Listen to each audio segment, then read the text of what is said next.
Hello, everyone. I'm Michael Marchuk. Welcome to the Transform Now podcast. Our guest on this episode is Susie Alegre. Susie is a leading international human rights lawyer who has worked for NGOs and international organizations around the world on some of the most challenging human rights issues of our time.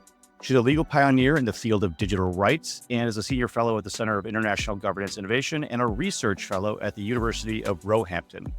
Susie's also the author of the book Freedom to Think, which is a fascinating book on the power of governments and tech companies to manipulate how we think. And her most recent book that we'll be chatting about today, Human Rights, Robot Wrongs. I'm looking forward to this one quite a lot. So welcome, Susie. Thank you. Pleasure to be here. So your background as a lawyer, what got you into writing books about the way technology is changing our human dynamics here? Well, that's quite a big question. So I originally was never planning to be a lawyer. I was originally planning to be a writer, ideally writing poetry somewhere in the Pyrenees. But while working in the Spanish Basque Country, I came across people working on the Northern Irish peace process and on peace process more generally using human rights in their civil society work. And that's what really turned me into a lawyer, if you like, was realizing how important the law is for molding our societies. And so fast forward 25 years as a lawyer, I suddenly realized that there was a potential of bringing both aspects of my life and my passions together. So working on human rights and technology, which had started from a security perspective following 9/11, and then moved into very much broader social perspective following things like the Cambridge Analytica scandal and what that kind of revealed of the ways that technology manipulates our societies. And so I decided to bring together my passion for writing with my passion for human rights advocacy, and particularly around technology, because I realized that while I'd spent many years doing sort of policy advocacy on international law, talking to policymakers, writing policy briefings, that actually, particularly I think with technology and the way we all use it in our everyday lives, it's important for the general public to understand why their human rights matter and how technology might affect them and what they can do to change that and to defend their rights. So that's really what made me decide to write a general public-facing book, trying to explain to people why they should care about the impacts technology has on their human rights. That's fascinating because, again, the first book was amazing and the second book was equally amazing in a slightly different perspective. So I really appreciated both of them. So one of the things that folks are getting more concerned about as they see the rapid advances in technology we see with ChatGPT and their various versions and the various other models that are out there is this concept that we are going to be creating a sentient AI. And I really, really appreciate how you put that in perspective with relating it to dogs. So can you kind of give us a story about how you see dogs and their sentience, and then how that person's injury kind of led you to see this? Yeah, I mean, well, dogs seem to pop up all the way through, maybe because I'm a dog person. I mean, I like cats too, but I admit to being a dog person. But one of the cases that I found really fascinating from the European Court of Human Rights about what are called positive obligations on states. So generally, human rights stop states from violating our human rights, but they also put an obligation on them to protect our human rights from each other or from companies, or in this particular case, from dogs. So it was a case that was brought by a woman and then by her family who had been attacked by a pack of wild dogs in the Romanian capital of Bucharest. And she was given life-changing injuries as a result of this attack and took her case ultimately to the European Court of Human Rights, saying it was a violation of her right to privacy and her right to physical integrity because the Romanian government failed to address the wild dog situation. And so clearly it wasn't the Romanian government that had done anything specifically to result in her injuries. It was their failure to act to get these dogs in check. And to me, that's really an excellent metaphor for big tech and the way that it is affecting our human rights, and this idea that, well, what can governments do, and is it their responsibility to regulate? In cases where the result of failure to regulate is violations of people's human rights, then absolutely under international human rights law, states have an obligation to put in place the laws and to take the actions needed to protect our human rights. Well, I thought it was interesting too, because the way you phrased it was the dogs were sentient, but not responsible. Yeah. Can you kind of tell us a little bit more about that? Absolutely. I mean, that is, again, this sort of argument about who's responsible for AI or for whatever AI might do. And, when you look at dogs in general, as I say, I'm a dog lover, I have a dog. When I take my dog out, if it hurts someone, I'm going to be legally responsible for what my dog did. That even in the case of the wild dogs, ultimately, the Romanian government was responsible for what those dogs did. So there are levels of responsibility and legal liability, which in the tech world, we find there's often a lot of sleight of hand and smoke and mirrors to try and deflect and kind of say, well, what do you do? Especially if AI becomes sentient, then what are we supposed to do about it? It's like, well, if you were the person who made AI sentient and threw it out there, and then people are having to deal with the results, then quite possibly you're responsible for what happens as a result. So sentience of whatever you are responsible for does not absolve you of responsibility for what happens. That makes a lot of sense. And we're always having AI interact with us in one way or another, even if it's as simple as going through some of those recommender algorithms. But how can these really mundane concepts where Netflix is recommending the next show to me become more manipulative and potentially sinister? Yeah. Sorry, you broke up at the beginning. Okay. How can these recommender algorithms that we used for Netflix and whatnot, which just simply give us the next show to watch, how can those be considered to be potentially manipulative or even sinister? Well, I think when you think about the right to freedom of thought, the right to freedom of thought is directly connected with freedom of expression, freedom of opinion, but also freedom of information. And so the thoughts and ideas that we have, the way we think about the world, depend very much on the information that we receive. So when that information is being curated for, particularly when it's being curated based on a knowledge and understanding of data about us to identify our tastes, but also potentially our vulnerabilities, then we don't have a choice to just go out and freely select information as we wander around the world. If we are having the information directed at us personally, then it can really very much affect the way we see the world. And so you can see that, for example, one of the pieces of research that I came across about climate denial. One of the pieces of research that I came across about the manipulative impact of recommender algorithms related to the Flat Earth Society. And so researchers went to a Flat Earth conference to try to find out why there's been a notable increase in people who believed that the Earth was flat. And when they went and asked these people at a conference who had paid money to travel around the world to meet other people who believed like them that the Earth was flat, they found that everyone there that they asked, except for one, had come to the conclusion the Earth was flat through YouTube. So they'd started on YouTube not asking if the world was flat. They had gone looking for other kind of conspiracy theories. And YouTube had sort of said, oh, I see you're the kind of person who's interested in conspiracy theories. Have you ever considered that maybe the world is flat and here's some content you might be interested in? And as a result of the way they were being served up this content based on an identified characteristic of theirs or vulnerability of theirs, they had come to the belief that the world was flat to the degree that, as I say, they spent money on going to a conference to talk to other people who had reached this belief. So that to me was a really important signal of how manipulative recommender algorithms can be, identifying people's vulnerabilities and exploiting them by bombarding them with specific kinds of content. And does this kind of lead back into perhaps even that like echo chamber that we see on social media platforms too, where you're getting the same content and now you're reinforcing that content by having other people who have had similar content be presented back to you?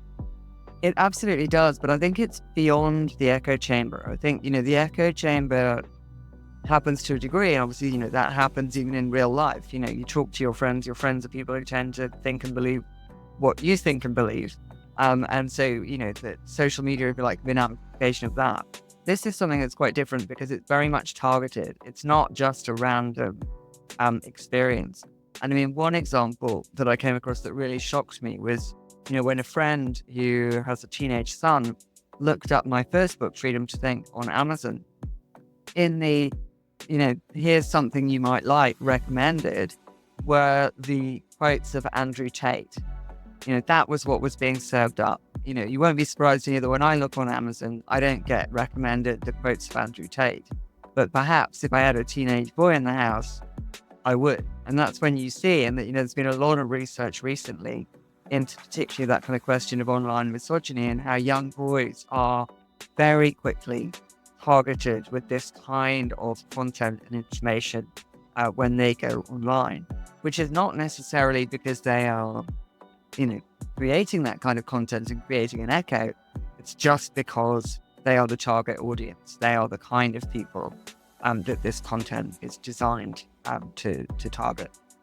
Interesting. That's interesting. So as we see our connection or our engagement with more and more, both in social media, but also from the perspective of the engagement that we're now giving to these AI platforms, we've seen, I'm sure you've seen, and many others have, the videos of interacting now with OpenAI via voice, and the very pleasant and very lifelike sounding responses that are getting back from these devices, these platforms.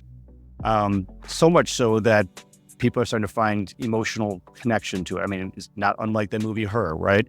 But like dogs, we can love them, and we can bring the dog thing. We can love them, we can train them, we can pet them, they can be our best friends. But they can also be trained to attack and fight and, emotionally damage us or physically damage us if they're, whatever. So there's this back and forth between the positives of, owning a dog. You get certain positives, but also the negatives. There are the potential negatives that you have to be careful of while you own your dog. Do you see that same kind of connection or the emotional connection thing being used in a positive and a negative way within this AI platform as it relates to people perhaps who are lonely or needing care, or potentially those people who are looking for things that would be socially unacceptable? I think the really big difference between the dog and the AI is that the dog is not owned by a corporation generally. And that is, I think, is the really fundamental difference. And it's something that, I've seen, which to me is just a horror show, people advertising AI dogs as kind of the future of pet ownership. And, the huge difference is, my dog might be manipulative, particularly at the dinner table, when she's very good at pleading eyes. How can you resist the eyes when they're looking at you, right? When they're there saying, please, I want some of your food. Completely. But, she's not going to be reporting back on, what I'm eating, how I'm feeling. She's not recording our interactions. Right. And she can't just be, switched off or require an upgrade because a corporation has decided that they want to extract more money out. These are really fundamental differences. And so I think there are really, really big problems. And I think this is the next huge social issue that we are stumbling into, is the corporate capture of our emotional lives. And we've already had it to a degree with social media. But what we're looking at now with the sale, and I mean, you mentioned sort of chatbots, there's the general chatbots, which are already people were sort of having these emotional relationships with and finding themselves falling into what is essentially sort of increased isolation from human contact as a result of them feeling heard by this AI chatbot. But actually, increasingly, AI is being sold as a service to this. It's being sold as a social service, whether as a romantic relationship service, which is going to be so much better than any relationship you have, because it's never going to question you, it's going to be constantly available. It'll do whatever you want it to do and reflect your wonderful self back at you. Or for friendship. I mean, we're now seeing, wearables being sold as a way to have this friend who'll be constantly with you, who will, text you to distract you from whatever human contact you might be having at the time to make some kind of pointless comment. So I think we're getting into a really dangerous territory of allowing corporations to replace our human networks and to replace our support systems in ways where clearly, once we are emotionally reliant on these services, you'll be stuck having to pay whatever's required to keep your relationship alive. And I think that, the potential for exploitation is just exponential. And once we have lost, the potential to connect with other people, it will be incredibly hard to reverse that. And what you can see now is that there's a very obvious trend to selling these services to younger people who may then never really have the opportunity to understand the complexities and difficulties of making human relationships. That makes sense. So one of the things is there a flip side to this, though, for perhaps older generations or elder care type of things where it may not be as nefarious because those folks tend to have a lonelier existence just because of their mental state? I think that's one of the areas where, care robots are being developed. But again, what they've seen for example, in Japan, where there's a lot of money into developing care robots to deal with the kind of demographic crisis. But what research coming out of that seems to be showing is that often the care robots are not being used because what you find is that carers, sort of human carers, are still required, but they then become human carers to service the robots instead of actually having what can be an incredibly positive and engaging, although incredibly hard experience of providing genuine human care to people. So again, it comes back to that kind of question of what exactly do you want the AI to be doing? Do you want the AI to be giving the emotional support, or do you want the AI to be giving kind of practical support dealing with administrative tasks so that people can engage with other people? Or again, going back to dogs, I remember talking to someone who was developing this kind of emotional AI and talking about how it would be great for, lonely elderly people, for example, people with dementia who find it difficult to communicate with others. And what he was describing that this AI could do to me sounded, again, going back to the dog example. I was like, well, so what you're talking about is effectively an automated dog. And he said, yeah, but dogs poop. And I said, well, why are you not designing a robot to pick up dog poo? And then you can have more dogs in old people's homes or in, scenarios where people have limited accessibility. Look at things that can support people to have human connections or connections with other living beings rather than creating automated landfill. That makes sense. That makes a lot of sense. You start talking about the connections people have and sort of the trust they place in them. And there's two examples you brought up in the book, and both of them are fantastic. One of them is about a lawyer who used ChatGPT, one of the earlier versions, I'm guessing, but he trusted its output blindly. And the second was the sort of the Stanislav Petrov kind of example from the Russian military, where he chose not to choose to trust the technology over his gut instincts because of his humanity. Can you kind of go into those? Yeah. I mean, I think one of the really big problems that we have is our kind of automation bias and also automation complacency. So we have this sort of natural inclination to believe that what the computer says is correct, and therefore it doesn't need checking. One of the big problems that you see in the legal field is that, AI is being pushed, particularly generative AI, as a way for improving productivity, for potentially helping you with legal research. But actually, it doesn't understand what it is analyzing. It's not analyzing, it's predicting, and therefore it's not actually correct. So if you look at it as a productivity tool and you ask it whatever legal questions and it produces the answer, you then have to go and check the answer, because as you've said, this lawyer in the US who produced legal pleadings in a court case in a field that he didn't really know very well, which included cases which his opponents then went to the court and said, we can't find these cases. And the court looked at them and said, no, we can't find the cases either. Are you sure these are real cases? So the guy goes back to the ChatGPT, I think was the generative AI he was using at the time, and says, are you sure these are real cases? And it says, yes, but definitely real cases. And here are some excerpts from those very real cases. And it produced excerpts, which he then went back and presented again to the court. So instead of confessing to the mistake, he doubled down. And of course, the cases were not real. The excerpts were not real. And the court then had to deal with the fact that effectively it was dealing with totally false, totally fake pleadings. And he and his partner were given a fine. I've seen other lawyers since then in the US who have been temporarily disbarred for similar activities because it is effectively misleading the court.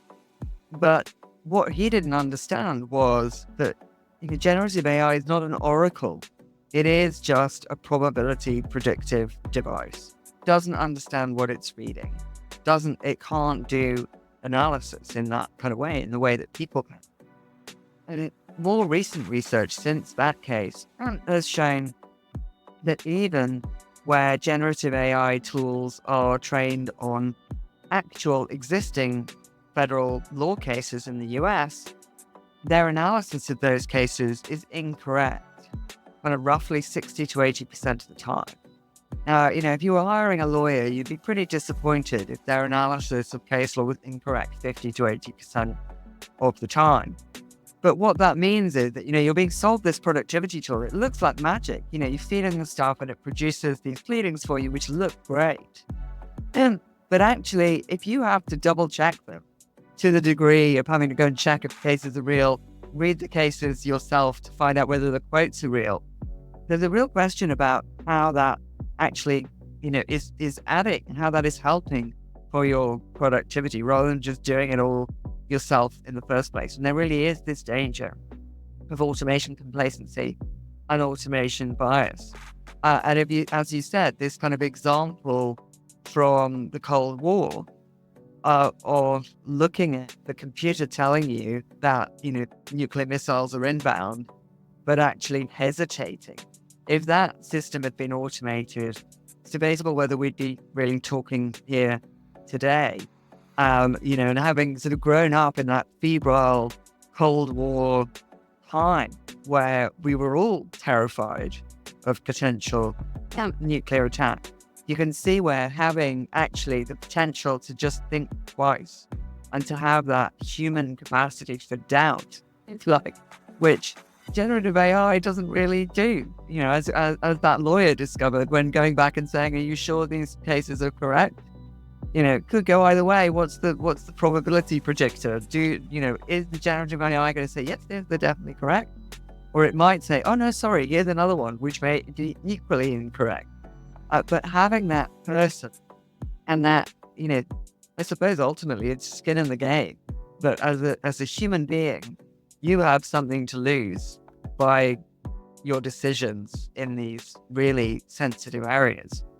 The AI, a generative AI, just, follows its predictor. It has nothing to gain or lose out of those decisions. And so I think it's really important to have that human aspect, general decision making. I think it was a very apropos pun you used there, having skin in the game. Yeah. This is it's very true.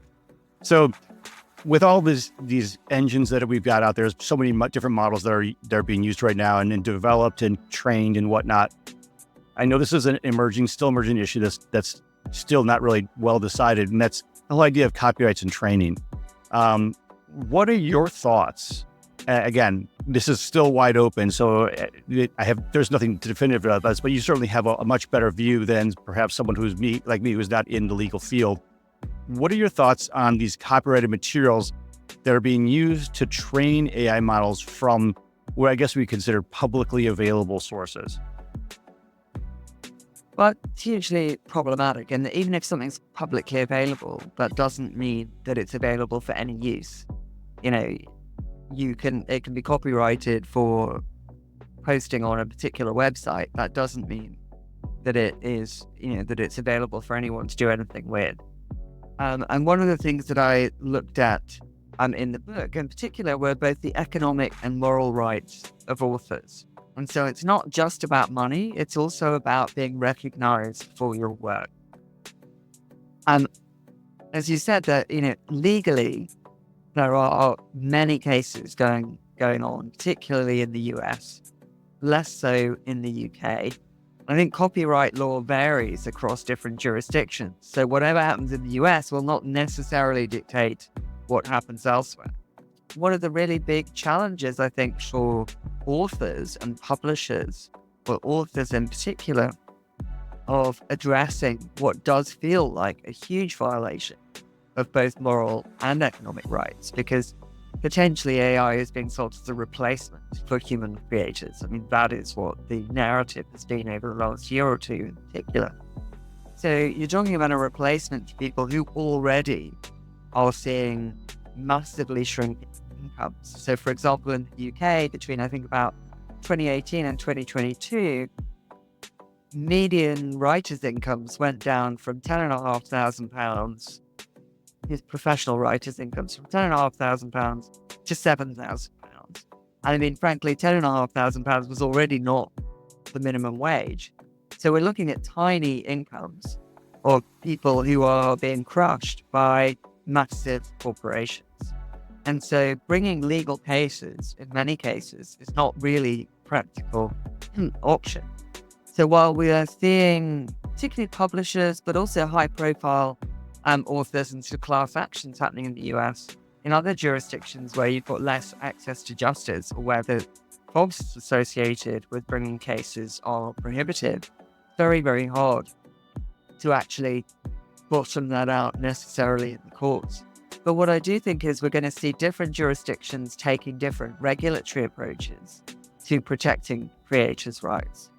And I think, I saw one example, I'm not sure where it's at now, but certainly in France, they were, while I was writing the book, working on a bill that looked to try to protect creators' rights and protect economic rights of creators, even if there were then opportunities for them to opt in, for example, for their work to be used to train models.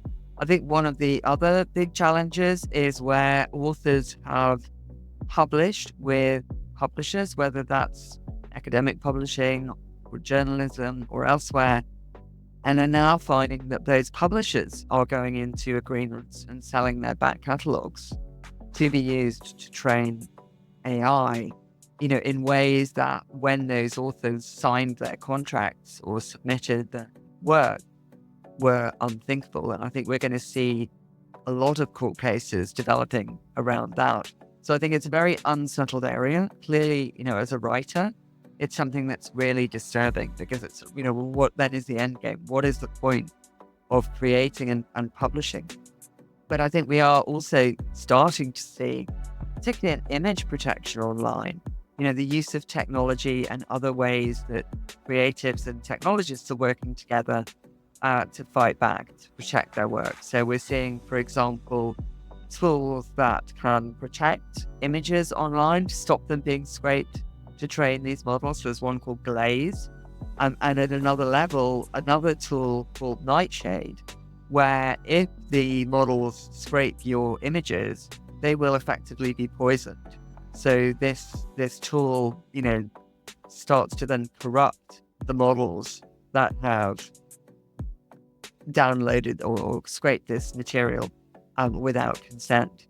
And so we're starting to see a kind of Luddite fight back, if you like, sort of breaking the models where they are taking people's content. And I think we're going to see a lot more of that. And there are also non-profits and foundations starting to work. So there's someone called Ed Newton Rex who's set up a foundation starting to look at developing models without unlawfully using copyrighted material. So I think there's everything to play for. I think it's very unsettled, as you say, at the moment. And I think we'll probably see different outcomes in different jurisdictions. So I have a question related to that. I mean, most of us who are listening to this podcast have gone to school and have had to read potentially some classic literature or even some modern literature as part of our school projects. And oftentimes those books were available at our library or distributed by the school that we attended. We didn't own them, the school did. But the ideas and the materials, certainly in textbooks, but even in the literature books, were things that helped shape the way that we now create and develop our own content. Is there any analog between that kind of learning and the learning that these models are doing? I don't think so. I mean, for one of the great things that I've discovered as an author is that actually I get paid for the kind of copies that get made in schools. And I get paid for library takeouts as well. So, there's no parallel in those terms. But if you take out the resource question, the way that you interpret and understand work that you're reading and how that affects how you think is affected by your whole human experience. It's affected by your personality, which tells you what you're interested in finding out about, but also affects what you take away from something that you and all your classmates are learning about. It's filtered through your human experience. It's not just about regurgitating and recycling. And so I think that is a really, really fundamental difference. That as creatives, we are inspired by things around us and by the prior creative work that we have absorbed and enjoyed. But we're not just regurgitating it. And if we are, we're probably going to with a copyright. I think that is a really fundamental difference. We're taking it in and we are sort of filtering it through our humanity to create then something new. And that's one of the things as well about these models is that if we lose human creativity because it's replaced by these models, we're effectively looking at an end game for the evolution of human creativity and of our cultural heritage, because the models cannot create something new because they are effectively only able to spout what they've been fed and what they've learned from. Whereas we as humans are constantly evolving and creating new things. That's what human creativity is about. That makes sense. So you had two quotes that I want to end with because I think both of them are brilliant. First one is, generative AI is essentially extractive in nature. It mines human creativity and exploits human labor while destroying the planet. Let's start with that one. Yes, what are your one thoughts? Of the things, Yeah, I think one of the things that I found when you first start looking at generative AI, particularly as a creator, is you see it as that extractive industry of human creativity. But what I found when I looked more deeply was, as well as I said in that quote, that it's not just about that surface level of what it's doing with human creation. It is not magic. It's not floating in the air. The cloud is not a cloud. This is all being driven by power and water. It's running on hardware that is made from minerals that are being dragged out of the earth, conflict regions by people, often in conditions of modern slavery, including child slavery. It's landfill. It's being dragged out of the earth. It is then being built into huge data centers, which are being run with power and water that are depleting areas that are already parched, and then creating massive amounts of electrical waste, which are, being pushed back out options of the developing world, either for sort of toxic recycling, again, for people in really serious working conditions, or being put into landfill, leaving these toxic minerals and chemicals seep out into the earth to kind of destroy generations of people. So it's really not just about this kind of rather niche intellectual question of whether or not it's affecting poets. That for me is something that I feel very, very strongly about. That's what took me into this exploration. But that is really just the tip of the iceberg. The second one, the second quote kind of builds off of that. And this is, again, I thought this was amazing. Ultimately, it's our humanity that matters most. How do you feel that generative AI can add to, and how is it affecting our humanity? Adding to our humanity, I'm not really sure about generative AI. For me, most of what we're being sold is not necessary, and it's about enrichment and exploitation. There are clearly ways in which AI more generally can be used, for example, in medicine or in climate modeling. There are very clearly incredibly powerful uses for AI writ large that will help us as humanity. But that is not the majority of what we are being sold. That is not the chatbot that's going to help me, access my bank account. That is not going to improve our humanity. I think that's the real danger, is putting AI in a bucket, saying AI is going to save us or AI is going to destroy us. It's what it's being sold for and what it's being used for, which is where that tipping point is as to whether or not it fundamentally helps us as humanity or potentially erode our humanity. And I think the point that we were discussing earlier, for me, is the really dangerous area, is that the way that it is being sold as a replacement for interpersonal human relationships. And if we lose our capacity to engage with each other, then I don't really know how we're going to keep our humanity. I appreciate that. Well, thank you so much for joining us today, Susie. It was amazing to talk with you. I really appreciate your perspectives, because these are things that are personal to me as I see it within an industry perspective. But I also see the way that you're approaching it to be a lot more eye-opening than perhaps some of the other books that are either very climate-focused or technology-focused or end of world focused.